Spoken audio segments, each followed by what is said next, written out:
కంప్లీట్‌గా తెలియని చాప్టర్స్‌ని సడెన్‌గా తెలుసుకోవాలన్నా, అందులోని సమ్స్ చేయాలన్నా కొంచెం ఈజీగా అనిపించదు.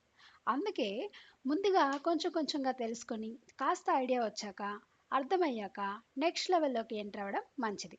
అందుకే నవోదయ సిలబస్‌లోని ప్రతి కాన్సెప్ట్‌ని, అలాగే ప్రతి టాపిక్‌ని బేసిక్ లెవెల్‌లో ముందుగా పరిచయం చేసి, తెలుసుకున్నాకనే నవోదయ టెక్స్ట్ బుక్‌లోని సమ్ స్టార్ట్ చేయండి. ఈ కోర్స్ ఇప్పుడిప్పుడే నేర్చుకుంటున్న ఫిఫ్త్ క్లాస్ పిల్లలకి, అలాగే నెక్స్ట్ ఇయర్ నవోదయ ప్రిపేర్ అవ్వబోతున్న ఫోర్త్ క్లాస్ స్టూడెంట్స్కి అర్థమయ్యే విధంగా డిజైన్ చేయడం అయితే జరిగింది. ఈ కోర్సులో జరిగే ప్రతి సెషన్ని కూడా మీరు చూస్తున్నప్పుడు స్టూడెంట్స్ ఖచ్చితంగా నోట్బుక్ అండ్ పెన్ని క్యారీ చేయండి. చెప్పిన ప్రతి కాన్సెప్ట్ యొక్క నోట్స్ని నోట్ చేసుకోవాలి. మీకు ఏమైనా సాల్వ్ చేయమని ఇస్తే అది వెంటనే మీ నోట్బుక్లో క్యాలిక్యులేట్ చేసి వచ్చిన ఆన్సర్ని షేర్ చేయాలి.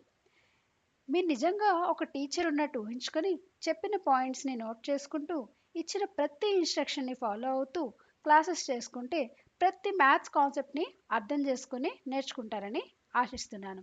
All the best students.